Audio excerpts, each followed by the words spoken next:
Shalom प्रियजन हो, अनुग्रह प्रार्थना सहभागितेच्या आजच्या या ऑनलाईन उपासनेमध्ये आपण सगळ्यांचं मनपूर्वक स्वागत. उपासनेला सुरुवात करण्यापूर्वी प्रार्थना करूया आणि ही उपासना प्रभूच्या हाती देऊया. परमदयाळू परमेश्वरा, स्तुतीस पात्र देवा, आमच्या उद्धारक देवा, आमच्या मेंढपाळा, तुझ्या सानिध्यामध्ये येताना कितीतरी आनंद आहे. प्रभू, तू आमचा प्रेमळ पिता आहेस आणि आम्ही तुझी लेकरं आहोत. आम्हाला तुझ्या सानिध्याचा अनुभव घेणं हा किती आशीर्वादाचा प्रसंग आहे. विशेष रीतीनं आज आम्ही तुझी उपासना करण्यासाठी एकत्र आलेलो आहोत. प्रभू, या उपासनेमध्ये तू उंचावला जा. या उपासनेमध्ये तुझं गौरव होऊ दे. आणि प्रभू, या उपासनेमध्ये तुझ्याकडून आम्ही आशीर्वाद घ्यावा आणि तो इतरांना द्यावा, यासाठी या उपासनेचा विशेष उपयोग करून घे. प्रभू, आम्ही मनापासून तुझी उपकारस्तुती करावी, आराधना करावी, म्हणून तू आमचं सहाय्य कर. आम्ही तुझं वचन वाचू, तुझ्या वचनातून तुझा संदेश ऐकू. यामध्ये तू आमचं मार्गदर्शन कर. तू आमच्याशी बोलत आहेस हा अनुभव आम्हाला येऊ दे आणि तो तू नेहमीच आम्हाला देतोस, याबद्दल आम्ही तुझे आभार मानतो. ही सर्व उपासना तुझ्या हातात देतो. प्रार्थना येशू आमचा तारणारा त्याच्या नावानं करतो, म्हणून तो ऐक. आमेन. चला प्रियजन हो, प्रभूची उपकारस्तुती करूया. आज आमचे बंधू सारंग दादा उपासनेमध्ये स्तुतिगीतांमध्ये आपलं पुढारीपण करतायत. परवाच 28 तारखेला त्यांचा वाढदिवस होता. काही वर्षांपूर्वी ते प्रभुगृही गेले, परंतु त्यांची आठवण आम्हाला नेहमीच येते. आज त्यांनी गायलेली गीतं आपण ऐकूया आणि प्रभूची उपकारस्तुती करूया.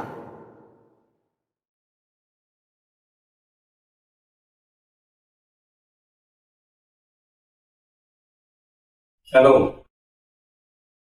इफिस 5:19-20 वचन म्हणतं, स्तोत्र, गीते व आध्यात्मिक प्रबंध एकमेकांना म्हणून दाखवा. आपल्या अंतःकरणात प्रभूला गायन वादन करा. आपला प्रभू येशू ख्रिस्त त्याच्या नावाने सर्व गोष्टीबद्दल सर्वदा देवपित्याची उपकारस्तुती करीत जा.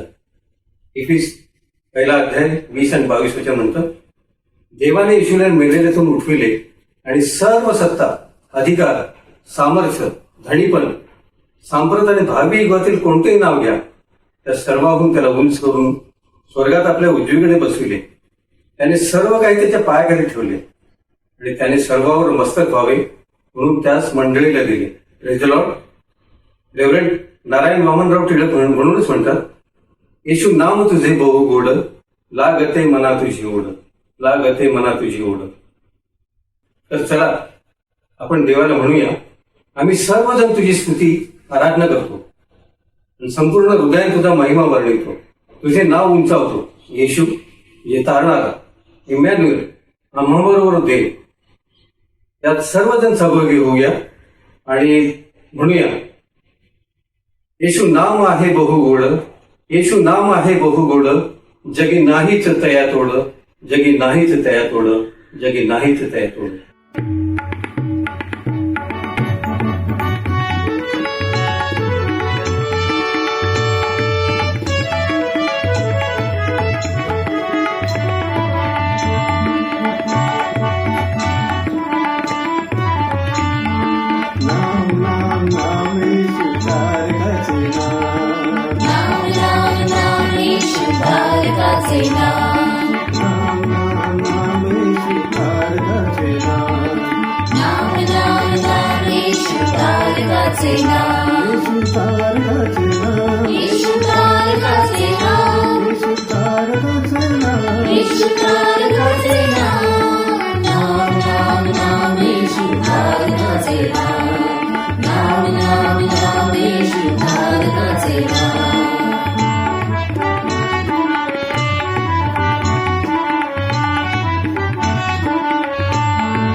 हाताने टाळी मुखाने जय प्रेमाने बोला ख्रिस्ता जय हाताने टाळी मुखाने जय प्रेमाने बोला ख्रिस्ता जय हाताने टाळी मुखाने जय प्रेमाने बोला येशू जय हाताने टाळी मुखाने जय प्रेमाने बोला येशू जय प्रेमाने बोला येशू जय प्रेमाने बोला येशू जय प्रेमाने बोला ख्रिस्ता जय प्रेमाने बोला ख्रिस्ता जय हाताने टाळी मुखाने जय प्रेमाने बोला येशू जय हाताने टाळी मुखाने जय प्रेमाने बोला येशू जय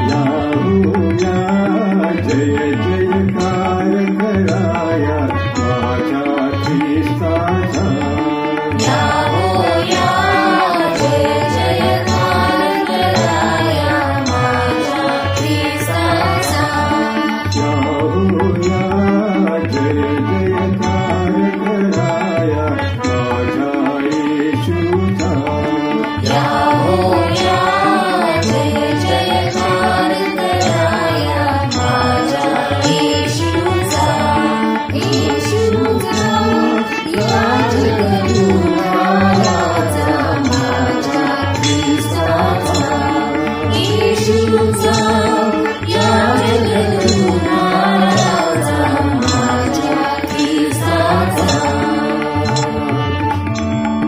या काळाच्या शेवटी आमचा तीच देव आमचा देव येशू ढगावर बसून राजा भक्तांना पाहिजे ढगावर बसून राजा भक्तांना पाहिजे या काळाच्या शेवटी आमचा देव येशू आमचा देव येशू ढगावर बसून राजा भक्तांना पाही ढगावर बसून राजा भक्तांना पाही माळ घाला गया माळ घाला गया माळ घाला गया माळकृती माळ स्तुती सुखांची माळ आराधनेची माळ घाला गया माळ घाला गया माळ घाला गया देवपित्याला देवपुत्राला पवित्रात्म्याला प्रेम देवाला देवपित्याला देवपुत्राला पवित्रात्म्याला देवदेवाला माळ घाला गया माळ घाला गया माळ घाला गया या काळाच्या शेवटी आमचा देव येशू आमचा देव येशू ढगावर बसून राजा भक्तांना पाही ढगावर बसून राजा भक्तांना पाही नाम नाम नाम येशू तारकाचे नाम नाम नाम नाम येशू तारकाचे नाम येशू नाम आहे बहुगोड लागते मनात जीवड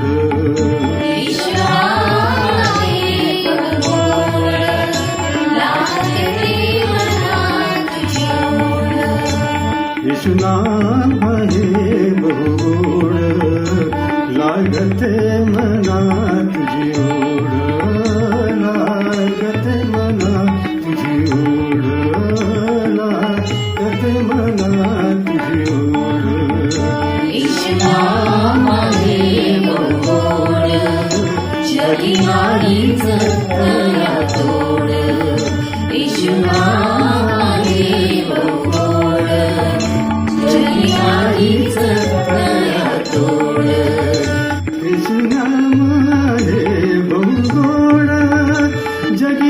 नाहीच या तोड जगी नाहीच या तोड जगी नाहीच या तोड जगी नाहीच या तोड येशू नाम आहे गोड जगी नाहीच तया तोड येशू नाम आहे गोड जगी नाहीच तया तोड.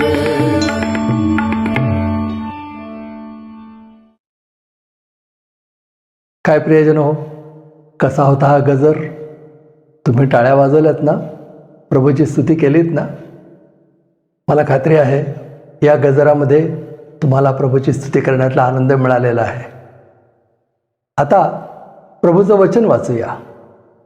मिरजहून बंधू सुरेश तिवडे प्रभूचं वचन वाचण्यामध्ये आपलं पुढारीपण करतायत.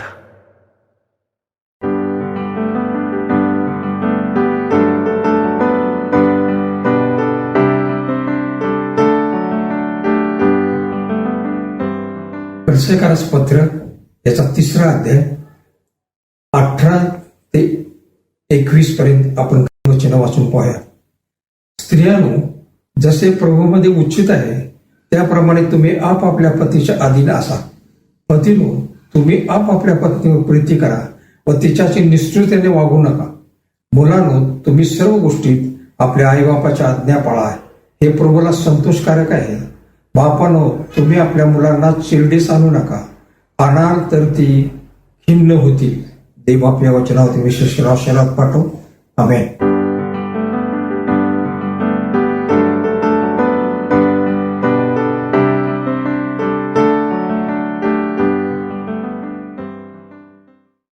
बंधू सुरेश, प्रभूचं वचन वाचलत, तत्परतेनं व्हिडिओ रेकॉर्ड करून आम्हाला पाठवलात, तुमचे मनपूर्वक आभार. आता रेव्हरंड संजय डेव्हिड गायकवाड आपल्याशी संवाद साधू इच्छित आहेत. ऐकूया त्यांना काय म्हणायचे.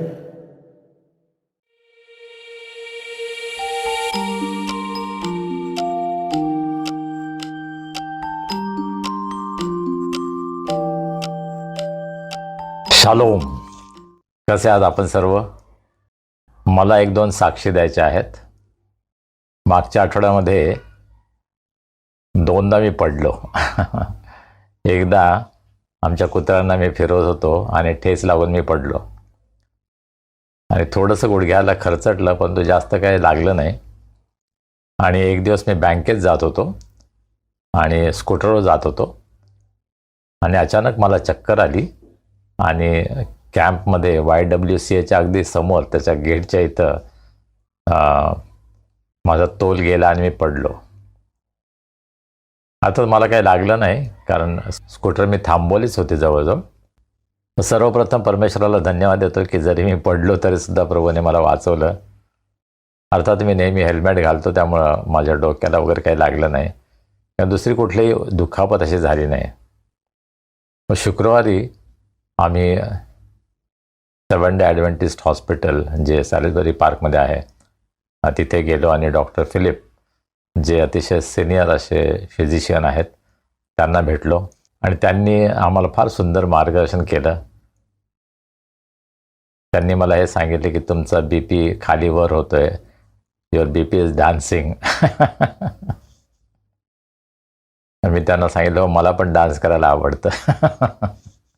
आणि ते म्हटले औषधाची काही गरज नाही आहे, तुमच्या मनावर कुठला ताण यायला नको याची तुम्ही काळजी घ्यायला पाहिजे, कुठल्या प्रकारचा स्ट्रेस नको.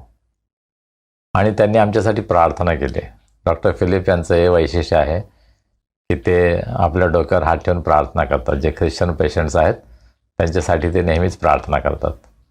आणि त्याच वेळेला त्यांना भेटण्यासाठी अमेरिकेवरून वॉशिंग्टन DC एक गेस्ट आले होते आणि डॉक्टर फिलिपनी माझी ओळख त्यांना करून दिली की हे पण पास्टर आहेत.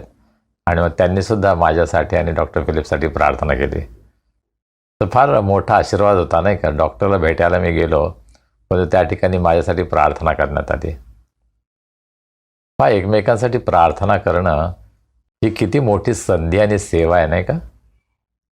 आणि आम्ही सर्वच प्रार्थना करू शकतो आणि प्रार्थना करण्याची संधी आपण नेहमी घ्यायला पाहिजे. जेव्हा जेव्हा आपल्याला शक्य असेल त्यावेळेस आपण इतरांसाठी प्रार्थना करणं किती आवश्यक आहे, नाही का?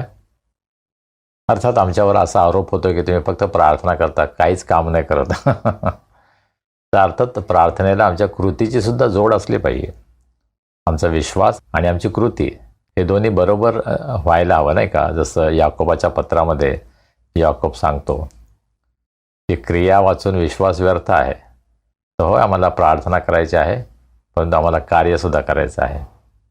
मागच्या वेळेस सिस्टर मालविका यांनी फार सुंदर साक्ष दिली आणि आज मी माझी साक्ष देत आहे की कसं प्रभूने मला वाचवलं. आणि माझी खात्री आहे की आपल्यापैकी अनेकांजवळ साक्ष आहेत आणि तुमची साक्ष ऐकायला आम्हाला आवडेल. तुमची साक्ष रेकॉर्डिंग करा, व्हिडिओ रेकॉर्डिंग करा आणि आम्हाला पाठवा.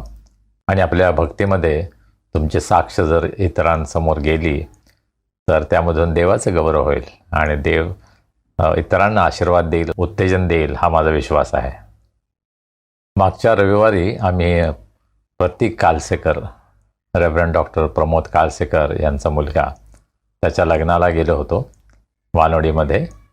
आणि त्या ठिकाणी ब्रदर किशोर हेवाळे यांची भेट झाली. आणि पहा, प्रभूची योजना किती अद्भुत आहे. मी त्यांना सांगितलं की आम्हाला जगताप चौकमध्ये गाणे गायचे आहेत, कॅरल सिंगिंग करायचं आहे. ते म्हटले हो, मला पण करायचं आहे.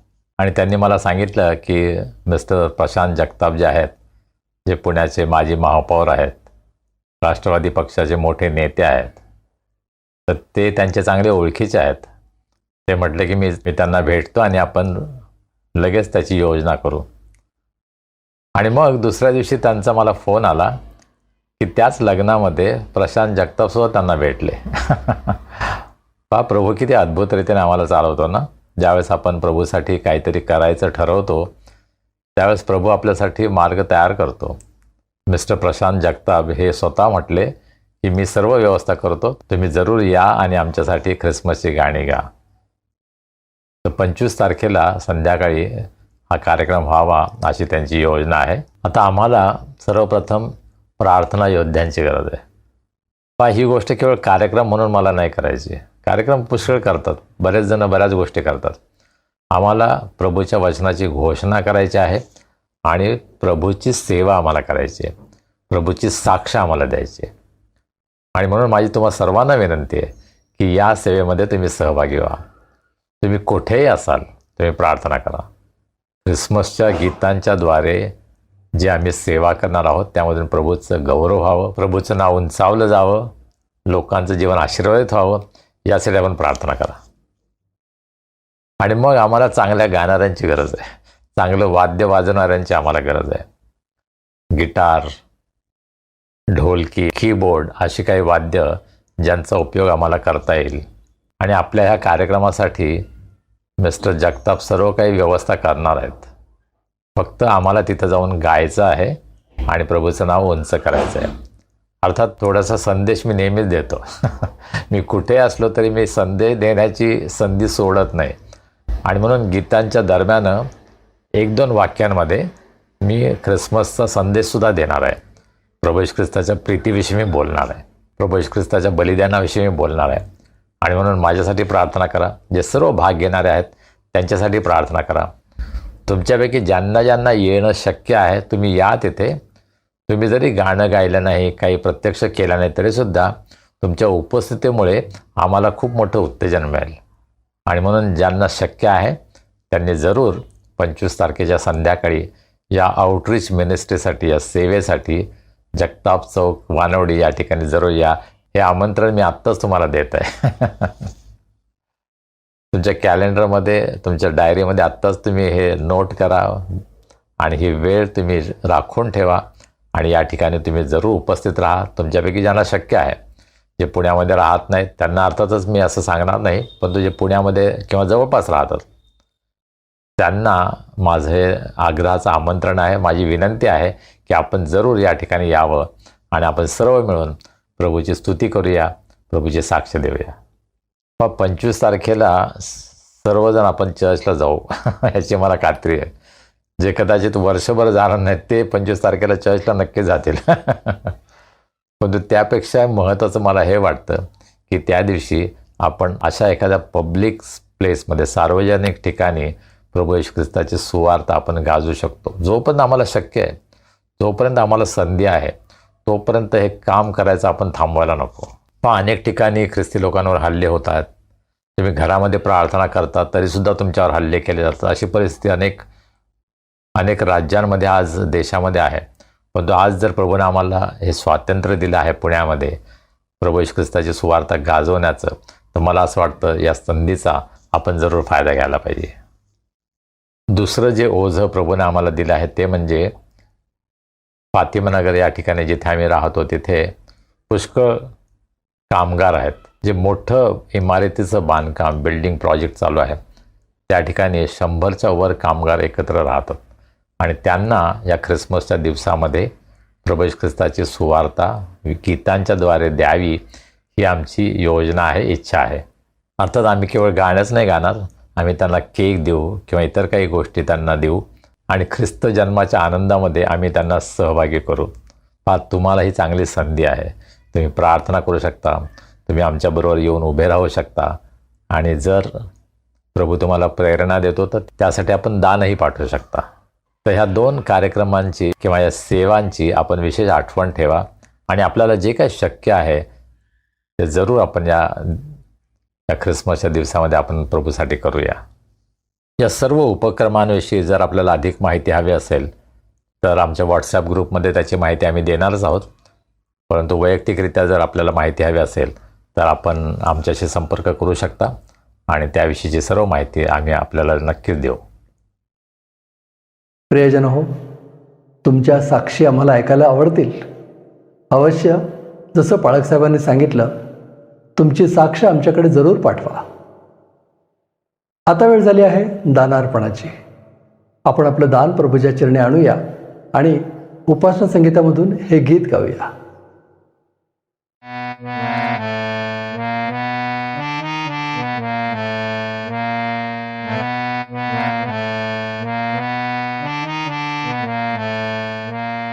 आपण उपासना संगीतामधून 85 नंबरचं गीत गाऊया. प्रभू मज साठी हो दुःखी बहु झाला. आणि हे गीत गात असताना आपण आपलं दान परमेश्वराला अर्पण करूया. प्रभू मज साठी हो दुःखी बहु झाला. प्रभू मज साठी हो दुःखी बहु झाला. श्रमला दमला कढला रडला. श्रमला दमला कढला रडला. प्यायान थेंब मिळाला. प्यायान थेंब मिळाला.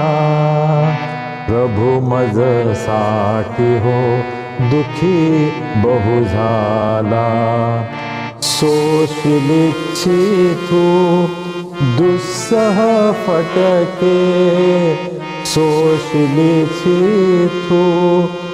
दुस्सह फटके. कपडा का किती घाला. कपडा का किती घाला. प्रभू मज साठी हो दुःखी बहु झाला. क्रूर खांबीचे मरण खेळेही. क्रूर खांबीचे मरण खेळेही. अनुभविला कुशिभाला. अनुभविला कुशिभाला. प्रभू मज साठी हो दुःखी बहु झाला. बहुविध दुःखे सोसून दाविली. बहुविध दुःखे सोसून दाविली. प्रीतिया पापी जीवाला. प्रीतिया पापी जीवाला.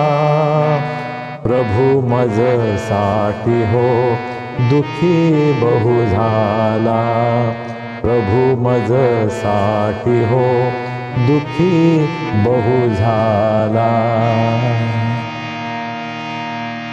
आपण आपलं दान परमेश्वराच्या हातामध्ये सोपूया, प्रार्थना करूया.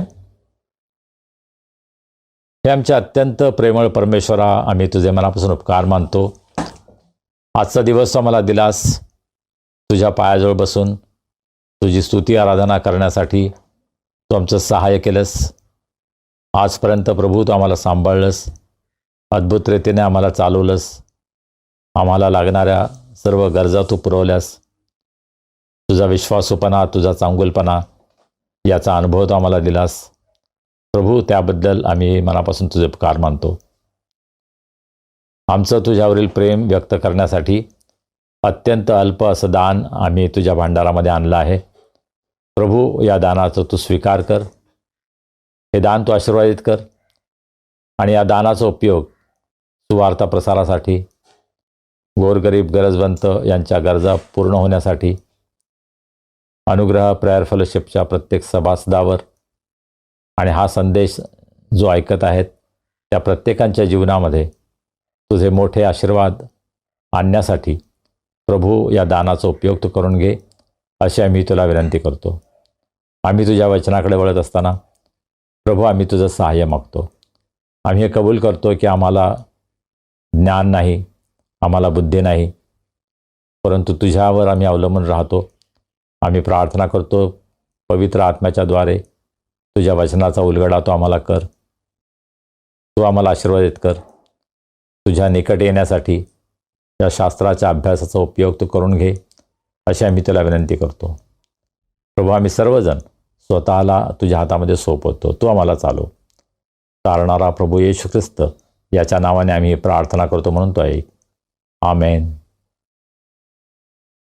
प्रियजन हो, आता वेळ झाली आहे प्रभूचा संदेश ऐकण्याची.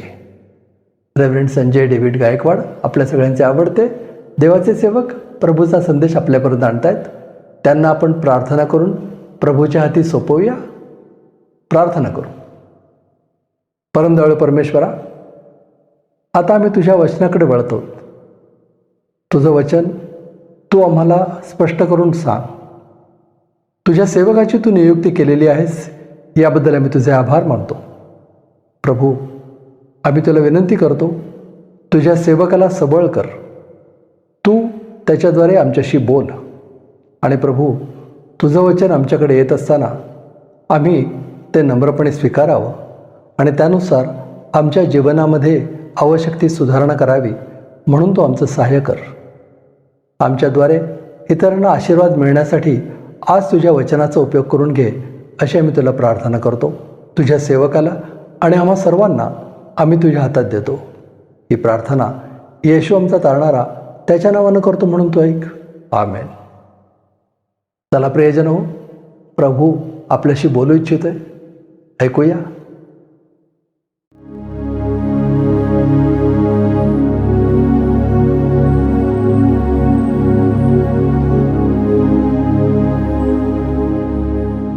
शालोम.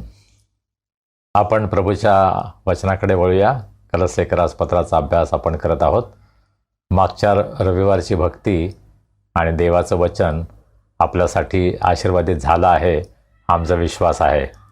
मागच्या रविवारच्या भक्तीमध्ये सिस्टर प्रीती निकाळजे यांनी अतिशय सुंदर गीतं आपल्यासाठी गायली आणि भक्तीमध्ये आपलं पुढारी पण केलं. त्याबद्दल मी तिचा अतिशय आभारी आहे. त्याचप्रकारे ब्रदर अरुण साळवे यांनी अतिशय सुंदर शास्त्रवाचन आपल्यासाठी केलं आणि अगदी तत्परतेनं त्यांनी पाठवलं. त्याबद्दल मी त्यांचाही खूप आभारी आहे. आपण जर शास्त्रवाचन करू इच्छिता तर जरूर आम्हाला कळवा आणि आम्हाला निश्चित आनंद वाटेल जर आपण या सेवेमध्ये भाग घेतला तर. इंग्रजीमध्ये ब्रदर आनंद पोटला यांची मुलगी मेरिलिन हिनं शास्त्रवाचन केलं. पहिल्यांदाच तिने भाग घेतला होता, पण फार सुंदर तिने वाचलं. त्याबद्दल तिचाही मी आभारी आहे. कलसेकरास पत्राचा अभ्यास आपण सुरू केला आणि 3ऱ्या अध्यायामध्ये आपण आलेलो आहोत, पण आत्तापर्यंत 27 भाग झालेले आहेत. पीटरनं प्रत्येक रविवारच्या भक्तीसाठी या अभ्यासासाठी एक नंबर दिलेला आहे आणि आजचा जो आपला भाग आहे तो 28वा भाग आहे. म्हणजे पहा, एकाच पत्रामध्ये कितीतरी अभ्यास असतो नाही का. कधी कधी काही जण अभ्यास घेतात पुस्तकांचा, परंतु एका सिटिंगमध्ये 1 तासामध्ये एक पुस्तक संपतं किंवा कदाचित 2 दिवस 3 दिवस अशा काही सेशन्समध्ये एक पुस्तक साधारणपणे संपवलं जातं. आणि मी सुद्धा असं केलेलं आहे. काही ठिकाणी मी जेव्हा सेवेसाठी जातो आणि मला एखादं पुस्तक दिलं जातं, एफेसकरास पत्र, कलसेकरास पत्र, फिलिप्पीकरास पत्र, आणि मग त्या संपूर्ण पत्राचा 3, 4 किंवा जास्तीत जास्त 5 सेशन्समध्ये संपूर्ण अभ्यास आम्हाला पूर्ण करावा लागतो. पण पहा, आपल्याला अनुग्रह प्रेयर फेलोशिपमध्ये ही फार सुंदर गोष्ट आहे असं मला वाटतं. तुमचं काय मत आहे मला कळवा, की आम्ही प्रत्येक वचनाचा सखोल अभ्यास करतो. प्रत्येक वचनामध्ये काय काय दडलेलं आहे ते शोधण्याचा आपण प्रयत्न करतो. आणि प्रभू इतक्या अद्भुत गोष्टी आम्हाला प्रगट करतो नाही का. मी स्वतःला विद्वान समजत नाही, मी स्वतःला ज्ञानी समजत नाही. मला स्वतःलाच आश्चर्य वाटतं कधी कधी की या गोष्टी कशा प्रभू मला सुचवतो. पवित्र आत्मा प्रेरणा देतो आणि त्या गोष्टी मी तुमच्याबरोबर शेअर करतो आणि मलासुद्धा खूप शिकायला मिळतं. तर हे देवाचं कार्य आहे आणि म्हणून आपण देवाला धन्यवाद देऊया. पण माझी खरोखर प्रार्थना आहे आपल्या प्रत्येकासाठी की या वचनाद्वारे देव आपल्या जीवनामध्ये अतिशय सुंदर कार्य करो, आपल्या जीवनामध्ये परिवर्तन आणो आणि आपलं जीवन इतरांसाठी आशीर्वादित करो. ही माझी नेहमीच आपल्या प्रत्येकासाठी प्रार्थना आहे. तर कलसेकरास पत्राचा अभ्यास करत असताना आपण 3ऱ्या अध्यायामध्ये आलो. परंतु सुरुवातीला जर आपण पाहिलं, या पत्राच्या सुरुवातीलाच मी सांगितले की प्रमुख उद्देश काय आहे. 2 उद्देश होते. एक म्हणजे खोट्या शिक्षणाला उत्तर द्यायचं, खोटं शिक्षण एक्सपोज करायचं, ते उघड करायचं, जे कलस्य येथील मंडळीमध्ये शिरत होतं. आणि त्यासाठी प्रभू येशू ख्रिस्त कोण आहे याची नव्यानं ओळख करून देणं. कलसेकरास पत्र इज अ क्लासिक ऑन क्रिस्टॉलॉजी. येशू ख्रिस्ताच्या व्यक्तिमत्वाविषयीचं ते अत्यंत आदर्श असं पुस्तक आहे. आणि म्हणून येशू ख्रिस्ताचं स्वरूप आणि त्याचं कार्य याविषयी आपण पहिल्या अध्यायामध्ये पाहिलं. आणि मग पाऊल स्वतःविषयी सांगतो की मी कशा प्रकारे सेवा करत आहे आणि माझ्या सेवेमध्ये प्रभूने मला कसं सहाय्य केलेलं आहे याची साक्ष पाऊल देतो. 2ऱ्या अध्यायाच्या 2ऱ्या भागामध्ये खोट्या शिक्षणाविरुद्ध तो इशारा देतो. कोणत्या प्रकारचं खोटं शिक्षण मंडळीमध्ये शिरत आहे त्याच्याविषयी तो मंडळीला, विश्वासणाऱ्यांना सावध करतो. आणि आज त्याची आपल्याला किती गरज आहे नाही का. 3ऱ्या अध्यायामध्ये आल्यानंतर प्रभू येशू ख्रिस्तामध्ये आपण मरण पावलो आणि पुनरुत्थित झालो आणि आपण बाप्तिस्माचा सुद्धा विचार केला की बाप्तिस्मामध्ये आपण हे जाहीर करतो की मी प्रभू येशू ख्रिस्ताबरोबर मेलो आहे आणि प्रभू येशू ख्रिस्ताबरोबर पुन्हा उठलो आहे. आणि मग जर मी प्रभू येशू ख्रिस्ताबरोबर पुनरुत्थित झालो आहे तर माझ्या जीवनामध्ये काय बदल व्हायला पाहिजे. माझ्यातलं जुनंपण मला घालून द्यायचं आहे, जुना स्वभाव, जुना मानव मला टाकून द्यायचा आहे आणि नवा मनुष्य, नवा स्वभाव मला परिधान करायचा आहे. त्याविषयी आपण 3ऱ्या अध्यायामध्ये पाहिलं.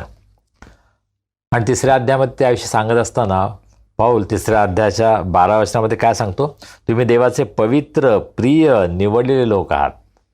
आमचं स्थान काय आहे देवामध्ये त्याविषयी पाऊल आम्हाला सांगतो. आणि खूप उत्तेजन देणारे असे विचार आहेत नाही का. मागच्या रविवारी आपण जो अभ्यास केला त्यामध्ये काही गोष्टी आपण काय पाहिल्या. 16व्या वचनामध्ये ख्रिस्ताचे वचन तुम्हामध्ये भरपूर राहो. आम्हा प्रत्येकांना ख्रिस्ताचं वचन आपल्यामध्ये साचवण्याची, साठवण्याची, भरण्याची गरज आहे. आणि आम्ही किती केलं तरी सुद्धा ते पुरं होणार नाही. कोणी असं म्हणू शकणार नाही, आता भरपूर झालं, मी भरपूर देवाचं वचन वाचलं, भरपूर अभ्यास केला, भरपूर मला माहिती झालं, असं मला असं वाटतं कोणालाच म्हणता येणार नाही. अगदी देवाचे प्रसिद्ध सेवक डॉक्टर बिली ग्रॅहम हे कदाचित म्हणू शकले नसतील, किंवा ब्रदर राजकुमार ज्यांना पवित्रशास्त्र अगदी तोंडपाठ आहे, उत्पत्तीपासून प्रगटीकरणापर्यंत त्यांना देवाचं वचन तोंडपाठ आहे. तरीसुद्धा मला असं वाटतं की ते कबूल करतील की देवाचं वचन मला अधिक शिकण्याची गरज आहे. आणि ती प्रवृत्ती आम्ही प्रत्येकाने बाळगायला हवी. या वयामध्ये सुद्धा मला हे जाणवतं की प्रभूचं वचन मला अद्याप माहीत नाही आहे. मला अद्याप शिकायची गरज आहे. आणि आम्हा सर्वांना अशा प्रकारे प्रभूच्या वचनाची ओढ लागायला पाहिजे की मला प्रभूचं वचन शिकायचं आहे, अधिक वाचायचं, अधिक अभ्यास करायचा, अधिक मनन करायचं. आणि मग 17व्या वचनामध्ये पाऊल म्हणतो की बोलणे किंवा करणे जे काही तुम्ही कराल ते सर्व प्रभू येशूच्या नावाने करा आणि त्याच्याद्वारे देव जो पिता त्याची उपकास्ती करा. हा किती मोठा नियम, किती सुंदर, किती महत्त्वाचा नियम पाऊल सांगतो. बोलणे किंवा करणे जे काही कराल ते सर्व प्रभू येशू ख्रिस्ताच्या नावाने करा. फार मोठं आव्हान आहे नाही का? मला फार मोठं आव्हान वाटतं ते. मी करू शकत नाही. मी बऱ्याच गोष्टी प्रभू येशू ख्रिस्ताच्या नावामध्ये नाही करत. मी स्वार्थीपणाने वागतो, मी दुष्टपणाने वागतो. आणि मला रोज आणि रोज हे शिकायची गरज आहे की मला जे काही करायचं आहे ते मला प्रभू येशू ख्रिस्ताच्या नावामध्ये करायचं आहे आणि त्याच्याद्वारे देवाची उपकास्ती मला करायची. हे ध्येय आम्हा प्रत्येकाचं असणं किती महत्त्वाचं आहे नाही का? आणि मग आपण आता 18 वचनाकडे येतो. आणि आजचं शास्त्र वाचन आपल्यासाठी ब्रदर सुरेश तिवडे, माझे मित्र जे मिरजमध्ये असतात, त्यांनी केलेलं आहे. त्यांचे मी मनापासून आभार मानतो. मी पुन्हा पुन्हा सांगतो की ते अनेक लोकांना ही लिंक पाठवतात. त्याद्वारे आपली भक्ती अनेकांपर्यंत पोहोचत आहे. भारतामध्ये, भारताबाहेर वेगवेगळ्या देशांमध्ये ते ही लिंक पाठवतात आणि आपण सर्व करू शकता. आपल्यापैकी ज्यांना ज्यांना हे करणं शक्य आहे आपण आपल्या मित्रांना, नातेवाईकांना जरूर ही लिंक पाठवा, यासाठी की त्यांनासुद्धा देवानं आशीर्वादित करावं. आपल्या बायबलमध्ये बहुतेक हे शीर्षक असेल, ख्रिस्ती मनुष्याचे गृहजीवन. आत्तापर्यंत पौल ख्रिस्ती मनुष्याचं सर्वसाधारण जीवन, मंडळीमध्ये त्याचं जीवन, कामाच्या ठिकाणी त्याचं जीवन, समाजामध्ये वावरत असताना त्याने कशा प्रकारे वागावं, त्याच्या स्वभावाविषयी अनेक गोष्टी पौल सांगतो.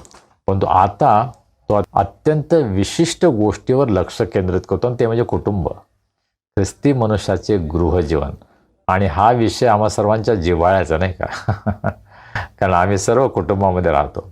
आमचं कुटुंब लहान असेल किंवा मोठं असेल, कदाचित आम्ही 2 जणच आहोत किंवा आम्ही 4 जण आहोत किंवा आम्ही 10 जण आहोत, काही वेळेस एकत्र कुटुंबसुद्धा अद्याप आहेत.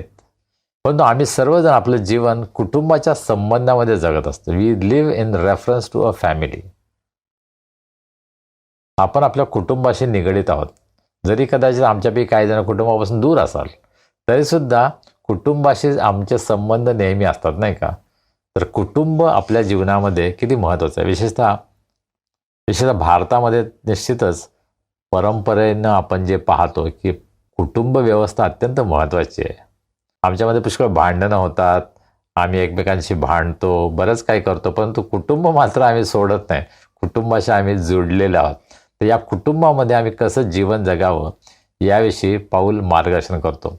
पौलाने जे हे लिहिलं ते 2000 वर्षांपूर्वीच्या संस्कृतीमध्ये लिहिलं. त्या संस्कृतीचा विचार करून आपण या वचनाकडे पाहायला हवं. कदाचित आजच्या संस्कृतीमध्ये, आधुनिक संस्कृतीमध्ये याकडे पाहत असताना आपल्याला वेगळ्या प्रकारे विचार करावा लागेल. परंतु मूळ काय आहे त्याकडे आपण जाण्याचा प्रयत्न करूया. आणि पौल कुटुंबाच्या संबंधी काय विचार प्रगट करतो याचा अभ्यास आपण या 4 वचनांमध्ये आज करणार आहोत.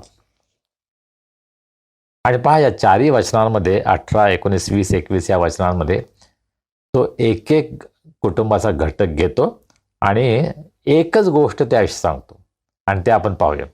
सर्वप्रथम 18 वचन, स्त्रियांनो जसे प्रभूमध्ये उचित आहे त्याप्रमाणे तुम्ही आपल्या पतीच्या अधीन असा.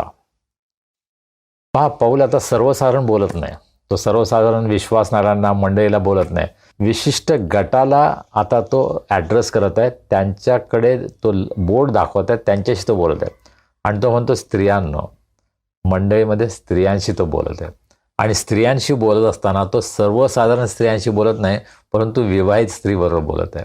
कारण तो काय म्हणतो, आपापल्या पतीच्या, म्हणजे जी स्त्री विवाहित आहे, आपल्या पतीबरोबर राहते, त्या स्त्रीला तो बोलत आहे. पौल देवाच्या वतीनं स्त्रियांना सांगत आहे की तुम्ही आपल्या पतीच्या अधीन राहा. आता ही आज्ञा आहे, ही फक्त सूचना आहे, ते तुम्ही ठरवा. मला असं वाटतं ही आज्ञा आहे. प्रत्येकासाठी देवाचं वचन ही आज्ञा आहे. आणि विशिष्ट गोष्ट सांगत असताना स्त्रीविषयी, विवाहित स्त्रीला जेव्हा तो सांगतो की आपल्या पतीच्या अधीन राहा, त्यावेळेस त्यामध्ये एक गोष्ट तो ॲड करतो, जसे प्रभूमध्ये उचित. इंग्रजीमध्ये म्हटलं आहे as is fitting in the Lord. प्रभूमध्ये जे योग्य आहे, प्रभूमध्ये जे उचित आहे, त्या प्रकारे आपल्या पतीच्या अधीन राहा. ही आज्ञा किंवा ही सूचना विवाहित स्त्रीला पाऊल करत आहे. आता वर जर आपण पाहिलं प्रायमा फेसी, जर एक सर्वसाधारण आपण पाहिलं तर हे अगदी क्लिअर इन्स्ट्रक्शन आहे नाही का, अगदी स्पष्ट ही सूचना आहे की पतीच्या अधीन राहा. आता त्याचं इंटरप्रिटेशन, त्याचा उलगडा, त्याचं स्पष्टीकरण कसं करायचं त्यासाठी वेगवेगळे सेवक वेगवेगळ्या प्रकारे सांगतील. एखादी स्त्री जर सांगत असेल तर कदाचित ती वेगळ्या पद्धतीनं सांगेल. एखादा पुरुष जर सांगत असेल तर तो वेगळ्या पद्धतीनं सांगेल. एखादा अविवाहित पुरुष जर सांगत असेल तर तो वेगळ्या पद्धतीनं सांगेल. तर सांगणारा जो आहे त्याचा वैयक्तिक अनुभवसुद्धा, त्याचे वैयक्तिक ग्रह आणि पूर्वग्रह हे सुद्धा त्यामध्ये रिफ्लेक्ट होतील, ते सुद्धा त्यामध्ये प्रतिबिंबित होतील असं मला वाटतं. आणि म्हणून मी एक विवाहित पुरुष म्हणून सांगत असताना माझ्यावर काही बंधन आहेत, माझ्या काही मर्यादा आहेत, हे मला सुद्धा समजतं.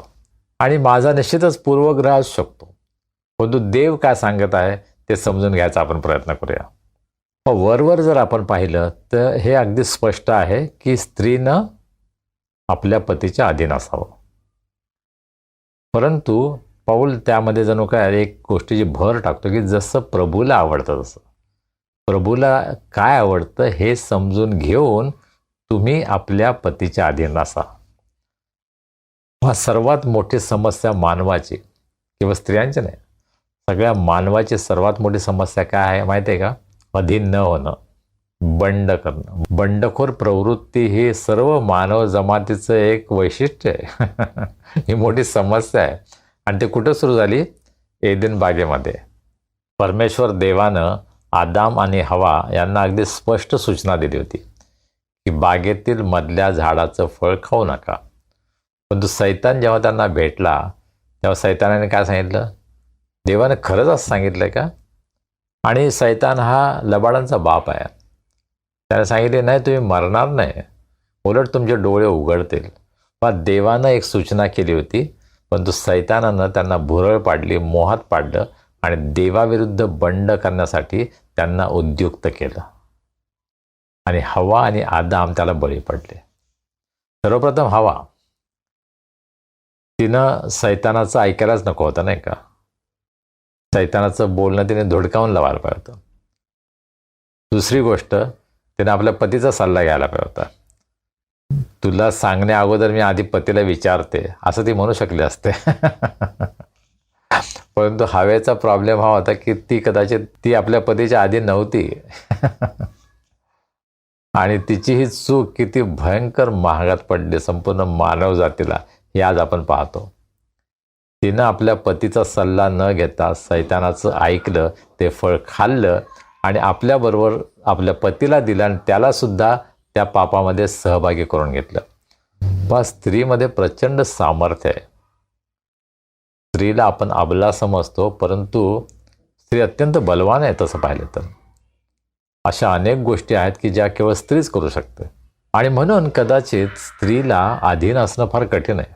पुष्कळदा स्त्रीला अबला समजलं जातं, परंतु आणि होय कदाचित शारीरिकदृष्ट्या ती अबला असेल, परंतु इतर अनेक बाबतीमध्ये ती अत्यंत बलशाली असते.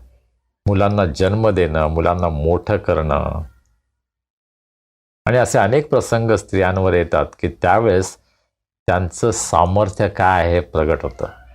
आणि मला असं वाटतं पाऊल संपूर्ण देवाचं वचन उत्पत्तीपासून आत्तापर्यंतचा विचार करतो आणि म्हणून तो म्हणतो की स्त्रीनं पतीच्या अधीन असणं हे चांगलं आहे, प्रभूमध्ये उचित आहे, प्रभूमध्ये ही चांगली गोष्ट आहे, म्हणून तुम्ही ते करायला पाहिजे. इफिस्करास पत्रामध्ये पाऊल याविषयी अधिक विस्तृतपणे सांगतो. इफिस्करास पत्राचा 5वा अध्याय आणि 22व्या वचनापासून पुढे ख्रिस्ती कुटुंबाचा जीवनक्रम याविषयी सांगत असताना पाऊल काय सांगतो? स्त्रियांनो, तुम्ही जशा प्रभूच्या अधीन तशा आपल्या पतीच्या अधीन असा. तुमची जी अधीनता आहे ना, तिची सुरुवात तुमचं प्रभू येशू ख्रिस्ताबरोबरचं देवाबरोबरचं नातं आणि तिथून होते. तुम्ही जर प्रभूच्या अधीन आहात तर तुम्ही आपल्या पतीच्याही अधीन असा. अशा प्रकारे पाऊल या ठिकाणी शिक्षण देत आहे. आणि मग पुढे पाऊल त्याचे अधिक स्पष्टीकरण करतो. 23 वचन, कारण जसा ख्रिस्त मंडळीचे मस्तक आहे तसा पती पत्नीचं मस्तक आहे. शिवाय ख्रिस्त हाच शरीराचा तारणारा आहे. तरी मंडळी जशी ख्रिस्ताच्या अधीन असते तशी स्त्रियांनीही सर्व गोष्टीत आपल्या पतीच्या अधीन असावे.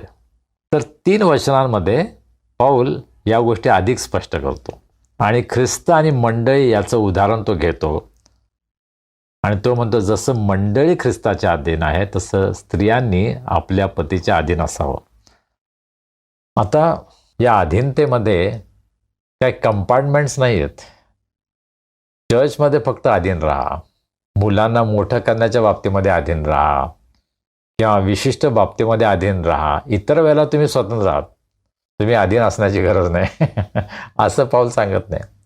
पौल काय म्हणतो, सर्व गोष्टीत आपापल्या पतीच्या अधीन असा. आणि हे फार आव्हानात्मक आहे, फार कठीण आहे नाही का. पौल जे शिक्षण देतो आणि देवाचं वचन आम्हाला जे काही शिकवतं ते पाहायला फार कठीण आहे.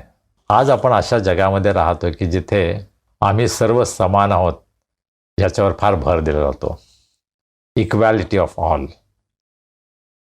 आणि विशेषतः स्त्रीमुक्ती चळवळ ही जी गेल्या शतकामध्ये अतिशय वाढलेली आहे आणि अर्थात त्याचे काही दुष्परिणाम आम्हाला समाजामध्ये पाहायला मिळतात. पुरुष स्त्रियांवर अत्याचार करतात ही सर्वसामान्य गोष्ट आहे, ती आपल्याला नेहमीच ऐकायला मिळते आणि ते भयंकर आहे. परंतु अलीकडच्या काळामध्ये स्त्रियासुद्धा पुरुषांवर अत्याचार करतात अशा बातम्या आम्हाला ऐकायला मिळतात आणि त्याचं फार वाईट वाटतं.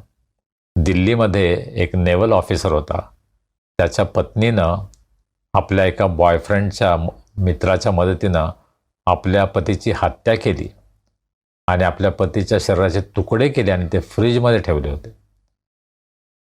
स्त्रीकडून अशी अपेक्षा आपण कधी करत नाही का. सर्वसाधारणपणे स्त्री अत्यंत नाजूक आहे, संवेदनशील आहे हे आम्हाला माहीत आहे, परंतु त्याला काही अपवाद आढळतात.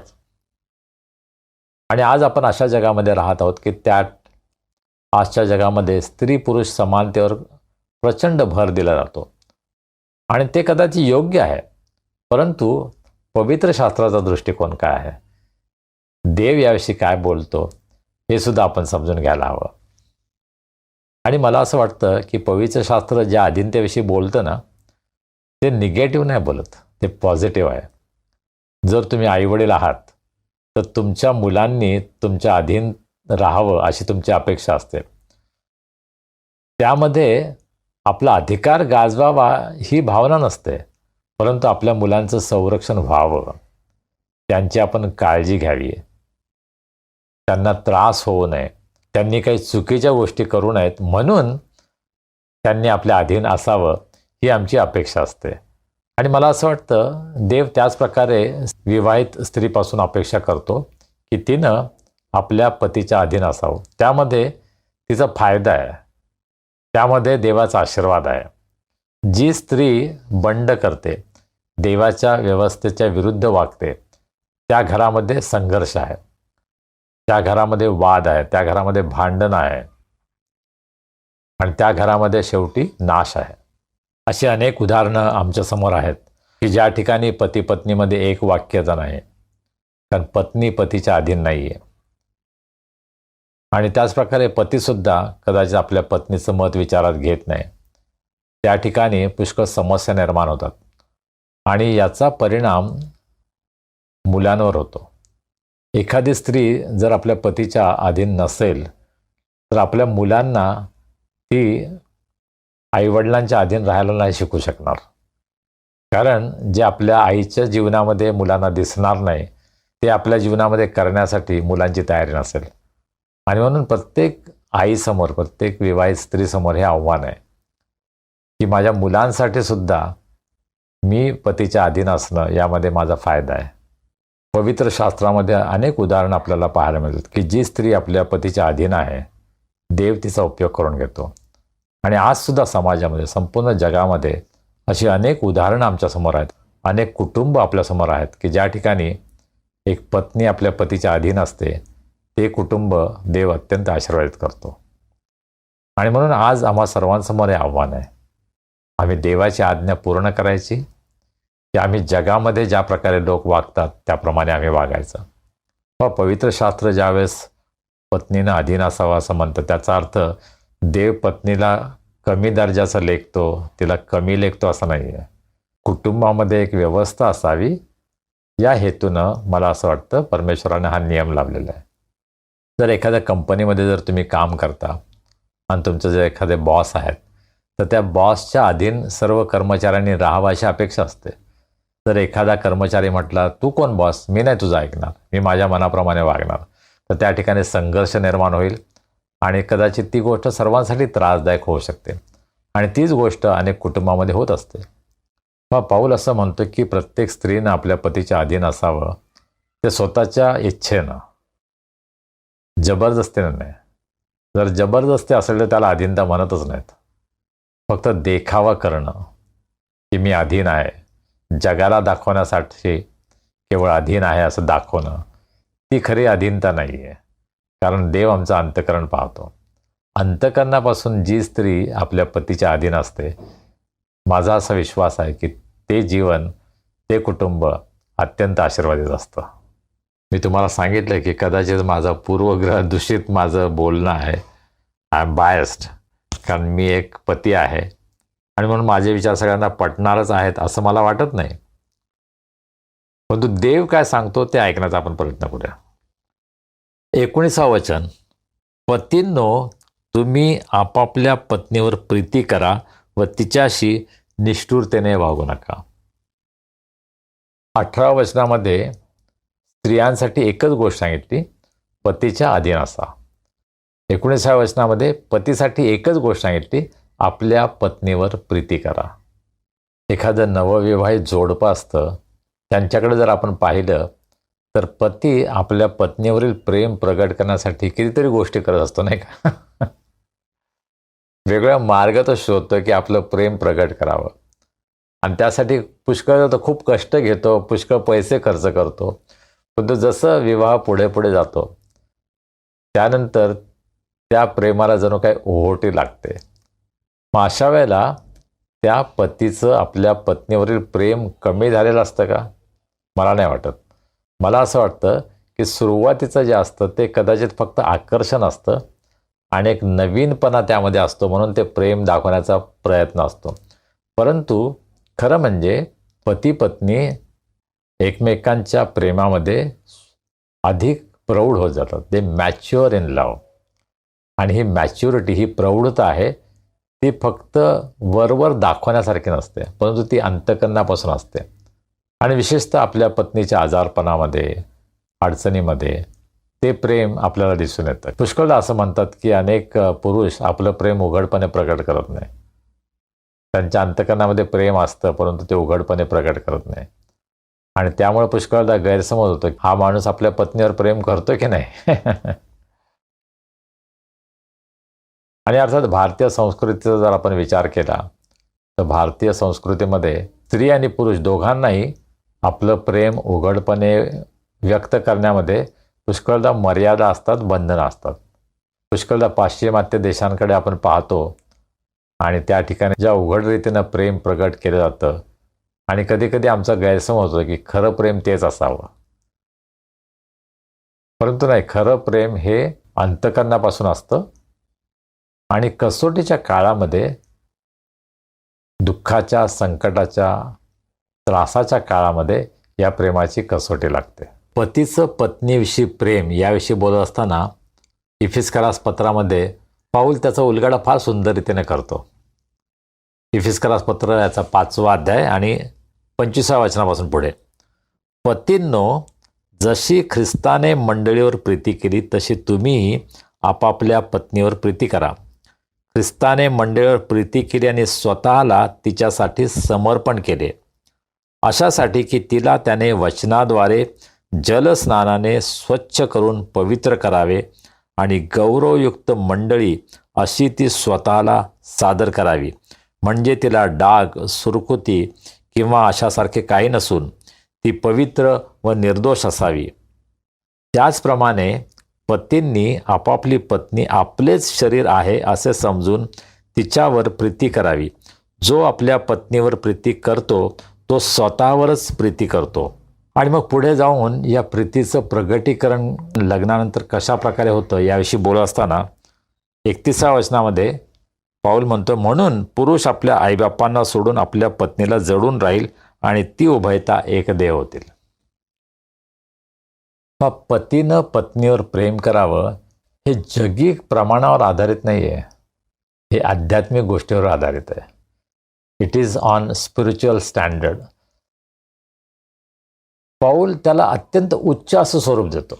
ज्या प्रकारे स्त्रियांविषयी बोलत असताना सुद्धा पाऊल म्हणतो, जसं ख्रिस्तामध्ये उचित, ख्रिस्ताला पुढे ठेवून तुम्ही पतीच्या अधीन व्हा, त्याच प्रकारे पतींशी बोलताना पाऊल ख्रिस्ताची उपमा देतो आणि ख्रिस्त आणि मंडळी यांच्यामधला जो संबंध त्याच्याविषयी तो बोलतो. जशी ख्रिस्ताने मंडळीवर प्रीती केली तशी तुम्ही आपापल्या पत्नीवर प्रीती करा.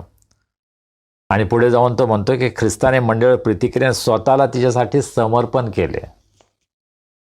ख्रिस्ताची मंडळीवरील प्रीती खरं म्हणजे ती अत्युच्च प्रीती आहे. त्याची तुलना कुणाबरोबर करता येणार नाही आणि अत्यंत उच्च दर्जाचं गोल उद्देश पाऊल आमच्यासमोर ठेवतो. प्रत्येक पतीला अत्यंत हाय स्टँडर्ड तो देतो की ख्रिस्तानं जसं मंडळीवर प्रीती केली आणि स्वतःला मंडळीसाठी देऊन टाकलं, तशा प्रकारे तुम्ही प्रीती करा. मला वैयक्तिकरित्या इथे एक समस्या दिसते की मी ख्रिस्तासारखं प्रीती करू शकेल का? या जगामध्ये ख्रिस्ताप्रमाणे मला खरोखर प्रीती करता येईल का? मी प्रयत्न करू शकतो, परंतु त्या पातळीवर मी जाऊ शकेन का, हा मला मोठा प्रश्न आहे. पण हो, यामध्ये एक गोष्ट आहे की जसं ख्रिस्तानं स्वतःला मंडळीला समर्पित केलं, so it is a question of commitment, की तुम्ही प्रीती करण्यासाठी स्वतःला समर्पित करता, तुम्ही निश्चय करता. तुमच्याकडून हे पूर्णपणे 100% होईल याची गॅरंटी कदाचित तुम्हाला देता येणार नाही, परंतु तुम्ही तो उद्देश समोर ठेवू शकता की हे माझं गोल आहे, हे मला मिळवायचं आहे. आणि कदाचित संपूर्ण जीवनभर प्रत्येक पतीला हे ध्येय समोर ठेवावं लागेल. त्यामध्ये तो पूर्णपणे यशस्वी होणार नाही 100%, परंतु त्याला त्यासाठी प्रयत्न करत राहायचा आहे. इफिस्करास पत्रामध्ये पाऊल अनेक गोष्टी सांगतो. त्याचा जर आपण विचार करायला लागलो तर एक संपूर्ण संदेश त्यावर होईल, म्हणून मी जास्त खोलामध्ये आज जाणार नाही. परंतु पाऊलानं प्रत्येक पतीसमोर, विवाहित पुरुषासमोर एक अत्यंत उच्च असा दर्जा ठेवलेला आहे, एक स्टँडर्ड ठेवलेलं आहे, एक गोल उद्देश ठेवलेला आहे आणि त्या गोलकडे जाण्याचा त्याने प्रयत्न करायला पाहिजे. आता एक समस्या मला या ठिकाणी आढळते, पतीला याची गॅरंटी, खात्री देता येईल का की मी ख्रिस्ताप्रमाणेच आपल्या पत्नीवर प्रेम करतो, किंवा पत्नीला अशा प्रकारे सांगता येईल का की मी पूर्णपणे माझ्या पतीच्या अधीन आहे. आणि हे दोन आव्हानं प्रत्येक पतीसमोर आणि पत्नीसमोर आहेत. कदाचित पत्नी असं म्हणेल की जर त्याने माझ्यावर प्रीती केली नाही तर मी त्याच्या अधीन होणार नाही, म्हणजे ते अटींवर आहे ती अधीनता. किंवा पती असं म्हणू शकतो की ती जर माझ्या अधीन नसेल तर मी तिच्यावर प्रीती करणार नाही, तो सुद्धा एक अट घालतो. आणि मला असं वाटतं ही फार मोठी समस्या प्रत्येक विवाहामध्ये, प्रत्येक कुटुंबामध्ये आहे. जोपर्यंत पत्नी पूर्णपणे मनापासून पतीच्या अधीन होत नाही तोपर्यंत ख्रिस्ताची आज्ञा ती पाळत नाही. आणि जोपर्यंत एखादा पती पूर्णपणे कुठलीही अट न बाळगता आपल्या पत्नीवर प्रीती करत नाही तो ख्रिस्ताची आज्ञा पाळत नाही. मला जे समजतं ते असं आहे. याविषयी कदाचित तुमचे विचार वेगळे असतील, कदाचित प्रभू तुम्हाला वेगळं काही प्रकट करत असेल, तर मला तुमच्याकडून ऐकायला आवडेल. कोणीतरी असं म्हटलेलं आहे की तुम्ही संपूर्ण जीवन जरी घालवलं एखाद्या स्त्रीला समजून घेण्यासाठी तरीसुद्धा ते पुरं ठरणार नाही, पुरेसं होणार नाही. आणि म्हणून आम्हाला आयुष्यभर प्रयत्न करत राहायचे. माझी अशी इच्छा होती की आज आपण ही 4 वचनं संपवावीत, परंतु पहा या 2 वचनांमध्येच आपण भरपूर वेळ दिलेला आहे आणि मला असं वाटतं हे आपल्याला आवश्यक आहे, नाही का? खरं म्हणजे अजून आपण यामध्ये अजून सखोल आपण अभ्यास करू शकतो, पण तुम्ही इथे थांबणार आहे. 20 आणि 21 वचनामध्ये आपल्याला कुटुंबामध्ये मुलं आणि आईवडील यांचे संबंध काय असावेत, त्यांच्या जबाबदाऱ्या काय आहेत, त्यांच्यासमोर काय आव्हानं आहेत, त्याचा विचार आपल्याला करायचा आहे आणि त्यासाठी सुद्धा भरपूर वेळ लागेल. म्हणून मी आज ते थांबणार आहे. प्रभू या वचनाद्वारे आपल्या सर्वांना आशीर्वादित करो. आणि जर प्रभू आपल्याला वेगळं काही सुचवत असेल तर जरूर आम्हाला कळवा. आमच्या व्हॉट्सॲप ग्रुपमध्ये आपण ते पब्लिश करू. मी आधीच हे सांगितले की माझ्या काही मर्यादा आहेत, माझ्यावर काही बंधनं आहेत आणि कदाचित मी या विषयाला पूर्ण न्याय देऊ शकणार नाही. आणि म्हणून तुमच्याकडून सुद्धा ऐकायला मला आवडेल. या 2 वचनांवर एखाद्या बहिणीला सुद्धा आपले विचार प्रगट करायचे असतील तर जरूर आपले विचार आम्हाला लिहून पाठवा. व्हिडिओ रेकॉर्डिंग करून ते आम्हाला पाठवा आणि तुमचे विचार ऐकायला आम्हाला निश्चितच आनंद वाटेल. प्रभू आपल्या सर्वांना आशीर्वादित करो. आणि खरं ख्रिस्ती कुटुंब काय असावं याविषयी आपल्या कुटुंबाचा उपयोग देवाने करून घ्यावा या जगामध्ये, ही माझी आपल्यासाठी प्रार्थना आहे. प्रार्थना करू. सर्वसमर्थ जिवंत परमेश्वर, आम्ही तुला मनापासून धन्यवाद देतो. आज तुझ्या उपस्थितीमध्ये तुझी स्तुती आराधना करण्यासाठी, तुझ्या वचनावर मनन करण्यासाठी तू आमचं सहाय्य केलंस. तुझी कृपा तू आम्हाला पुरवलीस. प्रभू, तुझं सत्य तू आम्हाला तुझ्या वचनाद्वारे प्रगट करतोस. तुझी इच्छा आम्हाला समजते. तुझ्या आज्ञा तू आम्हाला विदित करतोस. आणि प्रभू, त्या आज्ञा आम्ही पाळाव्यात. आमच्या जीवनामध्ये तुझ्या वचनाचं आम्ही पालन करावं, ही तुझी आमच्यासाठी इच्छा आहे.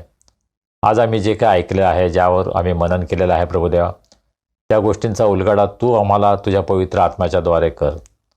आणि अधिक आणि अधिक याविषयी जाणून घेण्यासाठी, शिकण्यासाठी प्रभू आम्हा सर्वांचं सहाय्य कर. आज आमच्यामध्ये कोणी दुःखी आहेत, निराश आहेत, संकटात आहेत, त्रासात आहेत, प्रभू आम्ही त्यांना तुझ्या दयासनासमोर उंच करतो. आज त्यांची भेट घे, त्यांना आरोग्य दे. तुझा आनंद, तुझी शांती त्यांच्या जीवनामध्ये त्यांना अनुभवास येऊ दे. त्यांच्या सर्व दुःखा संकटातून त्यांना तू बाहेर काढ. ज्यांचे वाढदिवस आहेत, विवाहाचे वर्धापन दिन आहेत, त्यांच्याबद्दल आम्ही तुला धन्यवाद देतो, तुझी स्तुती करतो. आम्ही प्रार्थना करतो प्रभू, तू त्यांना आशीर्वादित कर, त्यांची प्रत्येक गरज पूर्ण कर आणि त्यांचं जीवन इतरांसाठी आशीर्वाद होऊ दे, ही आम्ही तुला विनंती करतो.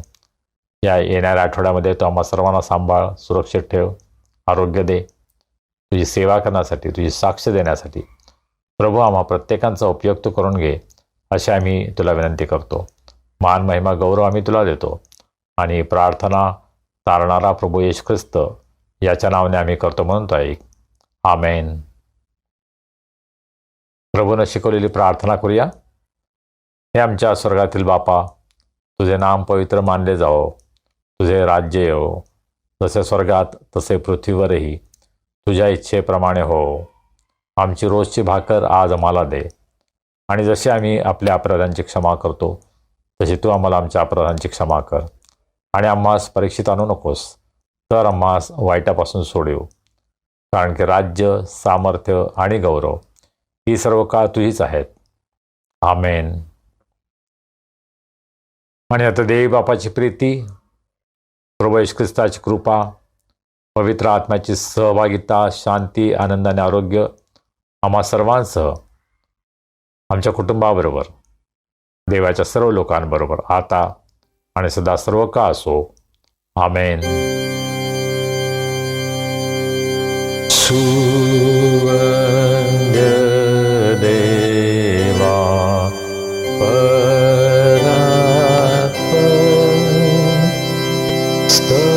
स्तवाहो त्याला खाली तो बाप पुत्र आत्माजा त्रेक्याला द्या